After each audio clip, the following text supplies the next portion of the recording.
Hi, you're here. Hi guys, I'm Michael Chen. Today I'm going to bring you to visit the TPO Taipei Professional Orchestra and make a spot check on their rehearsal session. Of course, TPO is one of the biggest and prestigious band in Taipei, and we're going to talk with founder Jim Geddes and lots more. So let's go.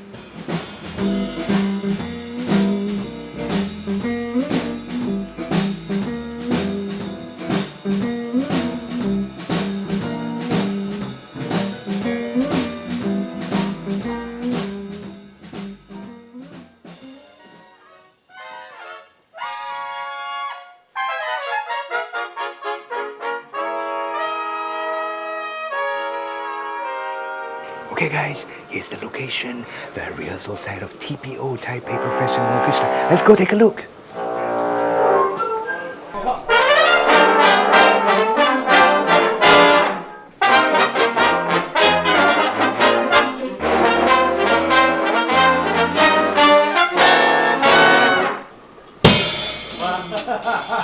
Yeah, do you hear that in the recording?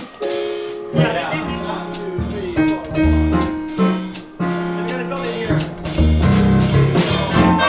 If you can choose some exotic booze, there's a bar in Fort Bombay. Come fly with me, let's fly away. Come fly with me, we'll float down to Peru. Alright guys, we're in the middle of the break of the rehearsal session, and we have here the founder of TPO, Jim Geddes, say hi, and also Derek Lin, the manager, and trombone player, Brandon.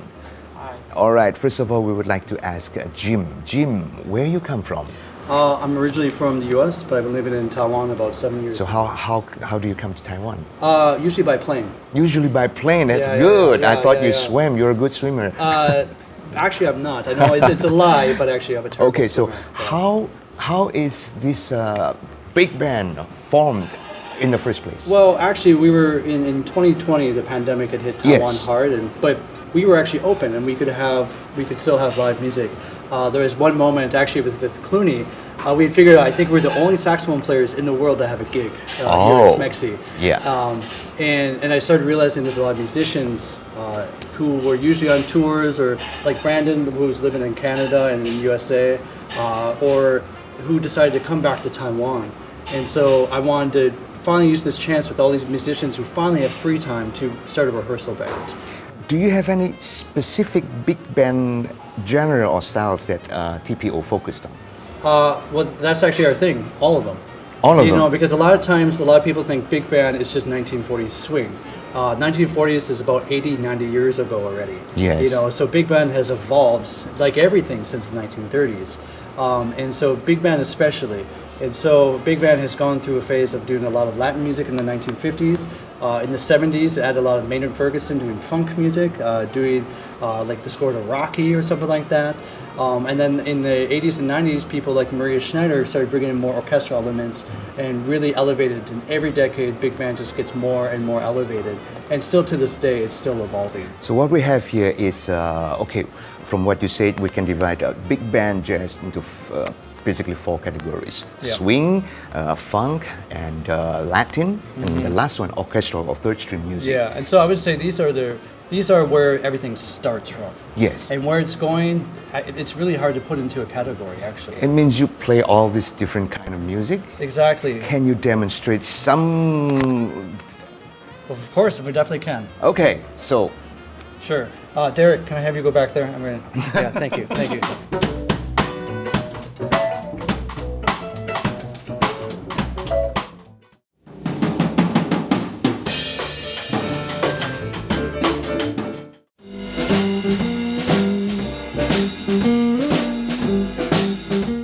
So what's basically a manager doing in a big band?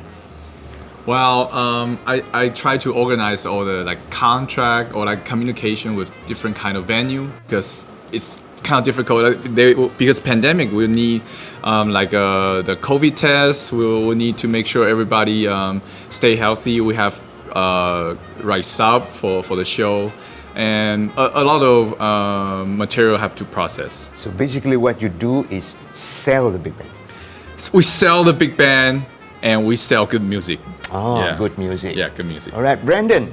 Yes. Talk about the experience, your experience with the big band. How long have you been with the band? I've been in the band for around 2 years now. Yeah, Almost 2 yeah, years. yeah, Almost since the 2 beginning. years. Yeah, one of the Yeah, original yeah, members, yeah, yeah.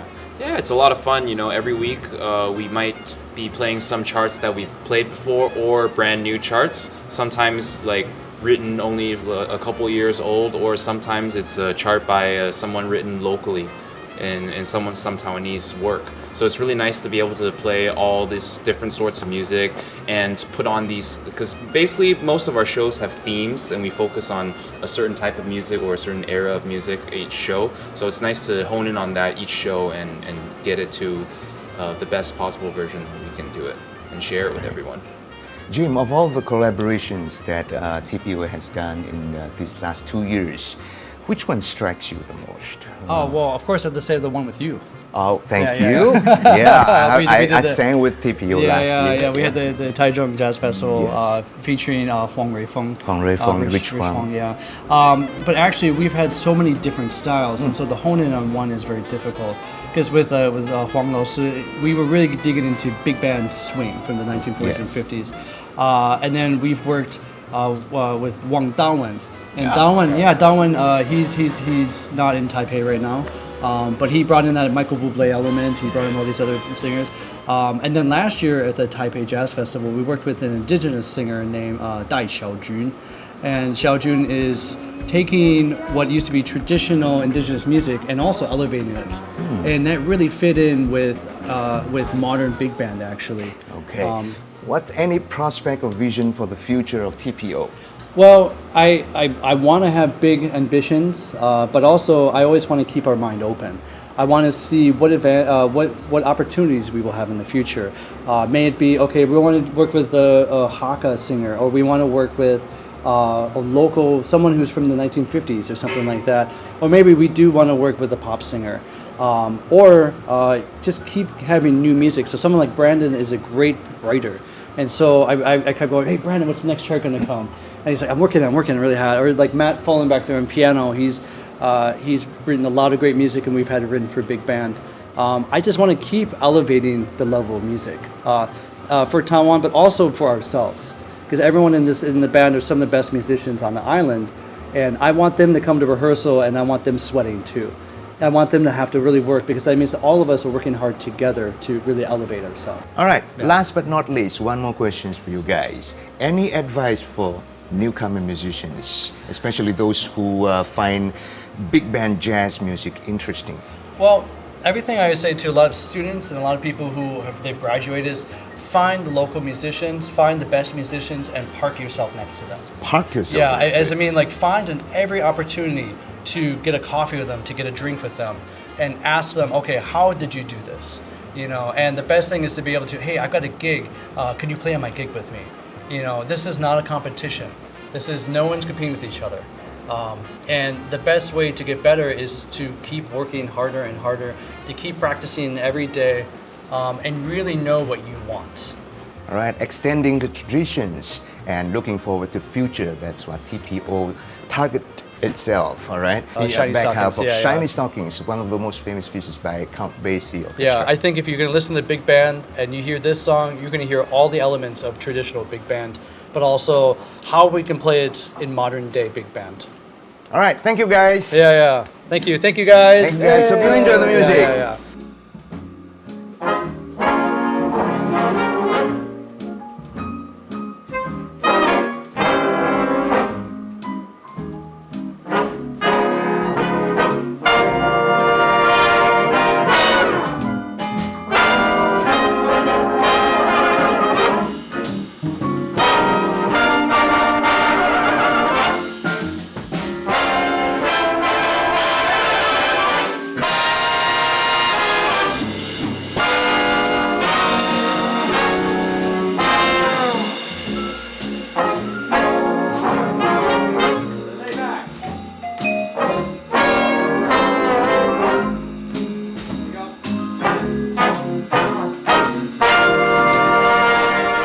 Hey guys, after watching the interview just now, I believe you're now more curious about swing music.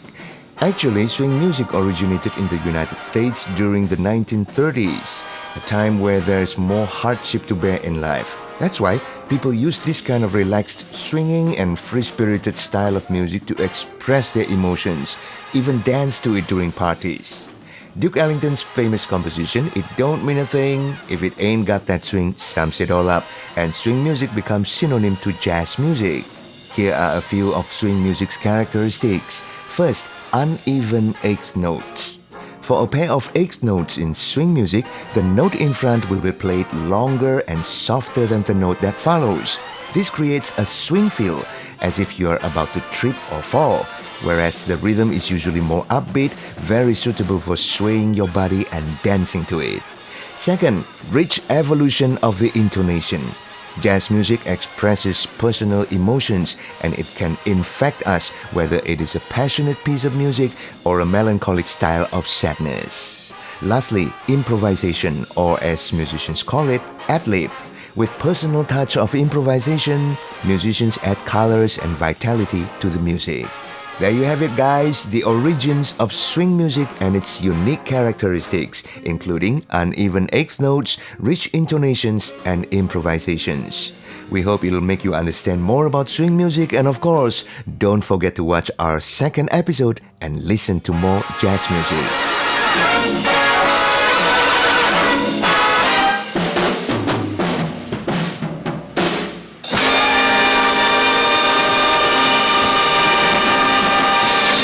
Alright, Jim, it's time to say goodbye. Thank you for your time, and thank you, TPO, for your time. Don't forget, guys, if you like jazz, especially big band jazz, and of course, support and follow TPO on Facebook, Instagram. The links are all below. See you guys next time. Thank you, TPO. Bye.